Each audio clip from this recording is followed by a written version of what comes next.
Mais qu'est-ce qu'on a avec les Manitas? Mais qu'est-ce qu'on a avec les Manitas? Je crois dès qu'il y a Real, on doit en mettre 5. C'est automatique. Salutations à tous, c'est Boateng pour un nouveau débrief.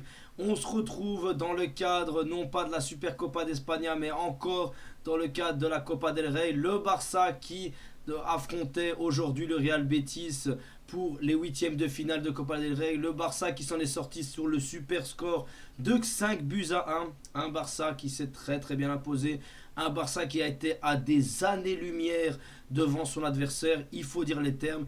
On les a surpassés, on les a éclatés. Et le Barça qui continue à surfer sur la bonne vibe, qui continue à rester sur son petit nuage. Un Barça incroyable. Vraiment, il n'y a pas d'autre mot. Un Barça comme d'hab, incroyable, avec un superbe jeu. Franchement, ce qui a manqué, c'est de la finition. Mais bon, tu peux pas toujours être bon. Et malgré ce manque de finition de certains joueurs, tu as pu t'imposer 5 buts à 1. Excellente performance de la part des Catalans. On va peut-être d'abord commencer par la compo d'équipe parce qu'on avait droit à une compo assez spéciale. On avait des joueurs qui ont pu un peu respirer parce qu'on avait Iñaki Peña qui rentrait au goal parce que bien évidemment Chesney était suspendu après sa carte rouge. Koundé, la classique. Araujo qui restera au Barça, on est très content. Koubarsi en défense centrale, Gérard Martin à gauche, dans le milieu de terrain, De Jong parce que Casado était laissé au repos, Pedri, Lamine Yamal à droite, Gavi en 10 comme la dernière fois, Rafinha à gauche et Dani Olmo en 9 ou faux 9, peu importe. Et franchement, je suis assez content que Antific ait fait souffler quelques joueurs, dont Casado, dont Alejandro Balde. Franchement, tout comme Lewandowski, ça va lui faire du bien d'être un peu sur le banc pour le prochain match de championnat. Franchement, ça fait vraiment, vraiment plaisir. Le Barça qui commence direct, hein, franchement, il n'y a rien à redire. Directement, goal de Gavi à la 3e minute. Tu vois que ça circule bien. Tu vois réellement que ça circule assez bien. On est bien implanté. Hansi Flick, ce qu'il t'a apporté, c'est un truc de fou, honnêtement. Ce qu'il a apporté dans cette équipe, c'est une sérénité, un réel jeu, une domination totale. Le pressing était là, incroyable. Franchement, la défense a été solide, malgré qu'il y ait eu quelques petites occasions sur lesquelles Iñaki Peña nous a sauvés. Et vraiment deux points négatifs que je pourrais retenir, parce qu'on va d'abord peut-être commencer par les points négatifs, c'est ce que j'ai remarqué, c'est sur les corners, ça s'est répété déjà contre l'Atlético Madrid, j'ai pu remarquer contre le Real Madrid où on a eu la tête de Chouameni, et là encore il y a la tête de Vitor Roque, où sur les corners on est un peu trop laxiste, je trouve. Il y a toujours un joueur qui se trouve seul ou qui arrive à se libérer, et ça pourrait nous coûter assez cher. Mais bon, voilà, c'est plus de peur que de mal, on va dire. Et aussi, j'ai été très très déçu du match De Jong comme d'hab. Il a rien apporté de fou. Ça a été pas waouh quoi, vraiment pas waouh. Il s'est pas, je trouve, grandement mis en valeur. Il a fait le minimum, ce qu'il sait faire de mieux. Il sait pas faire plus, c'est triste. Et je pense que c'est bon, il doit partir. Autant Araujo, le fait qu'il reste, il t'a fait un match de fou. De retour à son niveau, c'est le match qu'il lui fallait. Il te fait un tac incroyable, vraiment impérial dans les duels, rien à en redire. Franchement, il était nickel. Bon, tu vois qu'il a du mal au niveau des relances, mais il a été très très bon. Pour une reprise, il a été très très très bon. Franchement, je suis très content de savoir qu'il va rester. Je vais en faire une vidéo pour un peu plus expliquer, mais oui, Araujo va bien rester au Barça, il devrait prolonger. Et une performance pareille, on ne peut que valider, on ne peut qu'être content. Et ça, c'est chouette. Vraiment super chouette. Mais il y avait un grand homme aujourd'hui. Il y avait un grand homme, je suis désolé, c'est Lamine Yamal. 17 ans. 17 ans, t'as vu ce qu'il t'offre? 17 ans, les gars. 17 ans, c'est pas possible. Imprévisible. Une telle maturité. Franchement, waouh. Il te met une passe à Koundé, mon ami. Laisse tomber. Laisse tomber. Petite pichenette, reprise de volée de Koundé. Koundé et Lamine Yamal, c'est une paire incroyable. Tout s'est bien passé à ce niveau-là. On les a déstabilisés. On les a tués. Franchement, ça a été nickel. Et après, on se dit, il y a encore, et il va y en avoir encore un pour Koundé avec une incroyable frappe, poteau rentrant sur une incroyable, intelligente passe de Lamine Yamal, où on se dit, il est sur sa position fétiche, il peut tirer, non, il envoie la passe à Koundé. Koundé qui tire, poteau rentrant, on se dit 3-0 à la mi-temps, c'est nickel. Non, c'est goal hors jeu pour un petit orteil. Juste parce que le gars fait du 43, l'autre fait du 42, il est hors jeu. Alors les gars, pour ce hors-jeu, je peux comprendre les gens qui sont énervés pour ce type de hors-jeu. C'est moche. Malheureusement, ça peut changer. Moi, c'est comme ça que je vois. Je suis désolé, mais ça peut changer totalement un match. Dans le sens que, avec ce petit millimètre, tu pourrais la dévier. Elle pourrait rentrer sachant que tu es hors-jeu. Voilà. Après, je suis pour appliquer une tolérance. Je suis pour appliquer une tolérance. Dire voilà, un petit centimètre comme ça, on laisse passer. Même s'il marque, on laisse passer.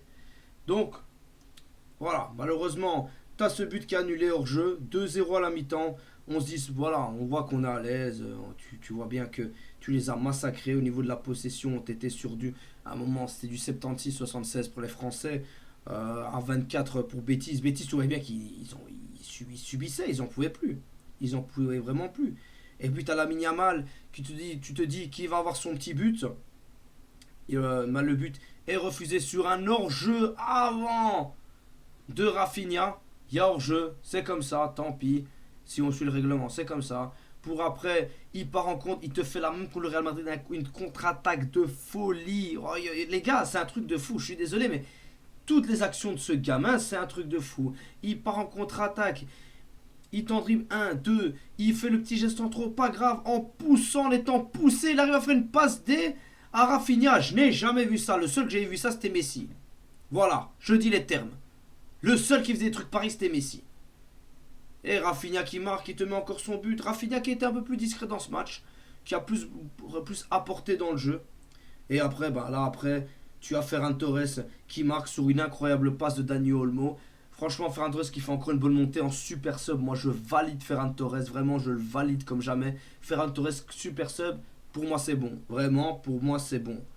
Et après, tu l'animal qui va enfin avoir son but. Et encore, il avait été refusé pour hors-jeu pour après être accordé. Mais ça a été super. Franchement, on a eu les joueurs montants, dont Pau Victor qui aurait pu marquer. Fermin Lopez qui fait aussi une bonne montée. Rick Garcia, c'était pas mal du tout. Franchement, on a eu plein de bonnes choses. On est très content. Nos joueurs ont pu respirer. Pablo Torre qui aurait pu marquer si Pau Victor n'avait pas fait le gourmand. Je peux juste aussi noter le match au niveau de la finition qui n'a pas été incroyable pour Dani Olmo. Mais dans le jeu, comme d'hab, il apporte.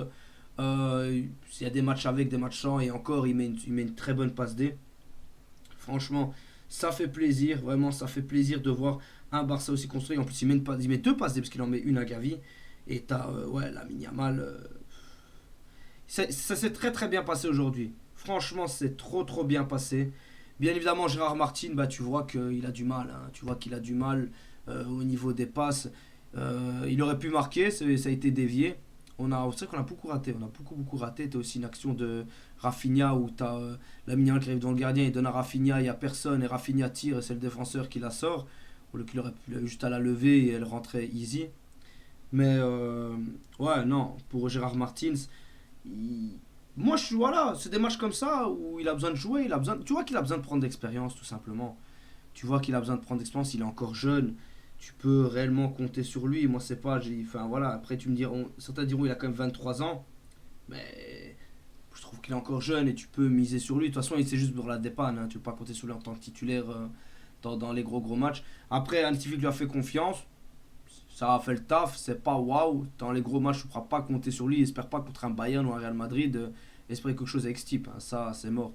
J'aurais peut-être bien aimé voir la montée de Sergi Dominguez pour voir un peu Koubarsi respirer. Parce qu'il y a quelques joueurs qui m'inquiètent, qui doivent absolument respirer. Même si je suis content que Pedri soit descendu. Mais je l'aurais peut-être pas mis titulaire. Après, ce qui est bien, c'est que je crois qu'il était sorti à 7. Ouais, c'est comme sorti à 72e.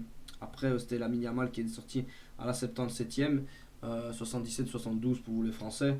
Mais voilà, ça a été très bon. On les a dominés. Il n'y a même pas de débat. Là, on montre qu'ils ont été incapables. Il faut vraiment continuer. Je suis content de voir que les remplaçants ont fait le taf parce que c'est cette profondeur de banc qui va nous faire énormément de bien pour cette fin de saison. Il faudrait un peu plus de place pour Fermin Lopez et Pablo Torre. Vraiment, j'insiste. Eux, je pense qu'on peut vraiment compter sur eux à travers la saison parce qu'il faudra faire respirer. Vraiment, il faudra faire respirer. Surtout qu'Inigo Martinez, tu le perds pour 5 semaines, donc mais Christensen devrait revenir samedi.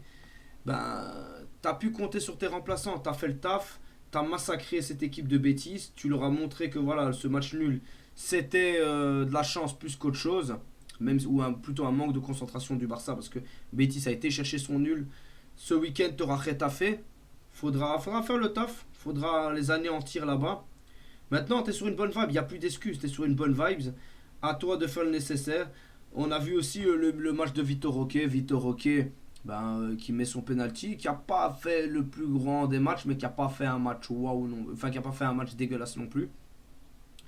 Il y a, je suis content quand même qu'il ait marqué son penalty. Bon, par contre le plongeon d'Inaki Peña est dégueulasse. Franchement, on n'a pas eu les tirs au but à travers la Copa del Rey, enfin la Super Copa d'Espagne, sinon on était dehors. Mais voilà, il y a eu des hors-jeux, beaucoup de hors-jeux malheureusement, beaucoup de buts annulés, beaucoup d'occasions gâchées. C'est des petites choses sur lesquelles il faudra s'appliquer pour les prochaines fois.